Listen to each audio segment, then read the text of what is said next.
Hello there, crafty friends. It's Alicia of the Call Me Crafty Out YouTube channel, and I am back today with a card a day in July video. I announced this series the other day, and in that video, I also let you know how you could play along with me. I will link that video below, as well as the Card a Day in July playlist. My goal this month is to try to get crafty every day and share it here with you on YouTube. I would really love to get out some of the products that I have never used or the products that I used to love and have had in storage for a while. Once I start my card process, I will start doing a voiceover. If you have any questions that I don't answer in the voiceover, make sure to leave those in the comment section below. You're probably not the only one with the question.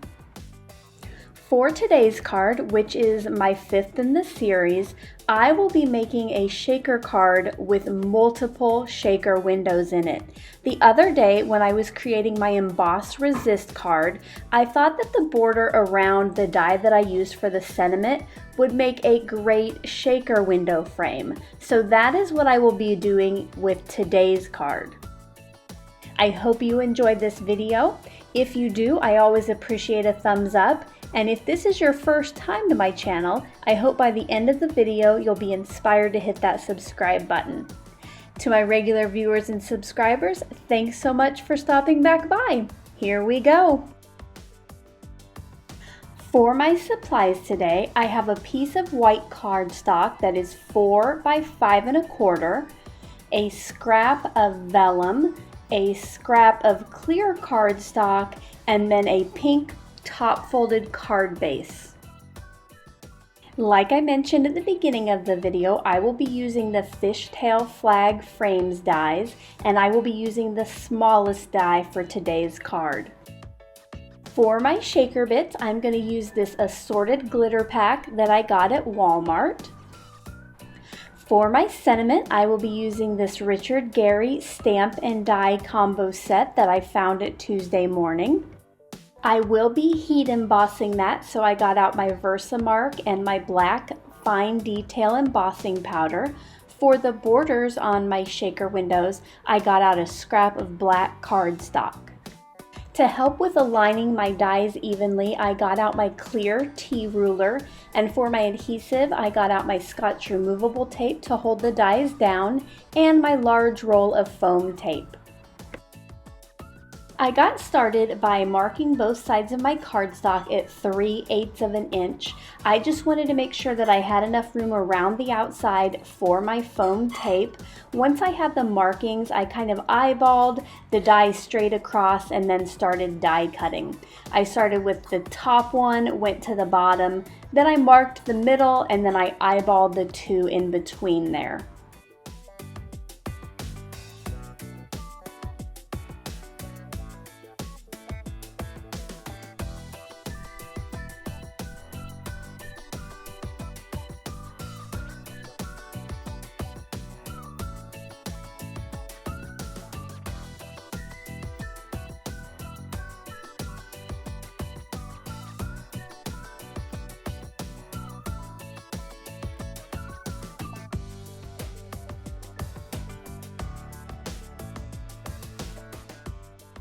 The next step was to get my frames ready for the shaker windows, so I die cut 5 of the banners from the black cardstock, and this time I just kept that outside border.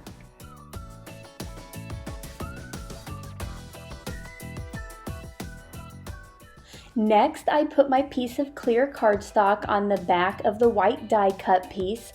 I did make that almost as big as the white piece of cardstock itself. Because the black borders are so delicate, I pulled out my glue sponge to put adhesive on the back of those. This way it is completely covered, but I'm not trying to use a glue pen or my Xyron. Before stamping onto my vellum, I used my embossing buddy to remove any oils and static from that.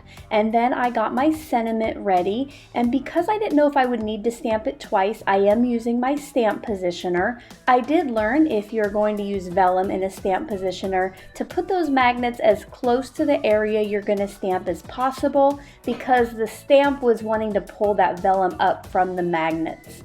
Once I had that stamped, I put on my black embossing powder and then got out my heat tool and set that. One of the things that I loved about this stamp and die set was that it came with a die that die cut the words but left a little border around it. And with using the vellum, that's just going to help this sentiment stick out from the background a little more while you can still see what's behind it. Let me know below if you know of any other stamp and die sets that look kind of like this. I would love to check them out. Now it is time to start making my shaker windows. I pulled out my big roll of foam tape. I have this linked in the description box below if you want to check it out. It is super affordable, and I just love the width that it gets in those tight little spaces.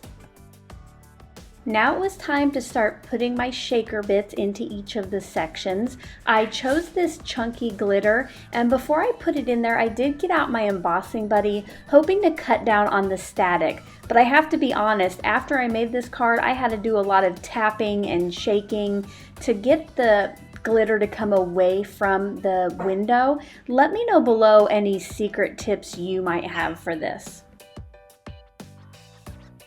It's time to start pulling that blue release paper, and you do want to be as careful as you can on this step because the slightest little jar of that card causes the glitter to flop up there onto the foam tape and get stuck.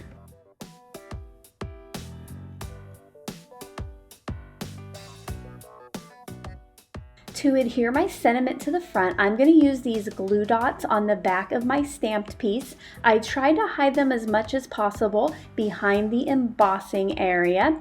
And speaking of these glue dots, I got these from a paper pumpkin kit, and I have had a viewer ask where I got those from. I tried to see if you could buy a sheet of glue dots like these, and I can't find them.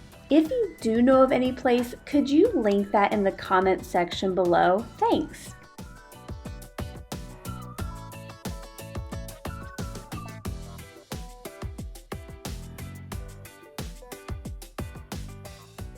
And here is a look at my finished card. I hope you enjoyed this video today, and until my next one, I hope you're having a crafty day. Bye-bye.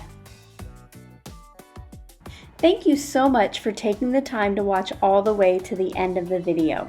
I hope that you'll consider clicking on one of the videos or playlists I have linked above, and if you're interested in any of the products or tools that I use in the video, I do have some links in the description box.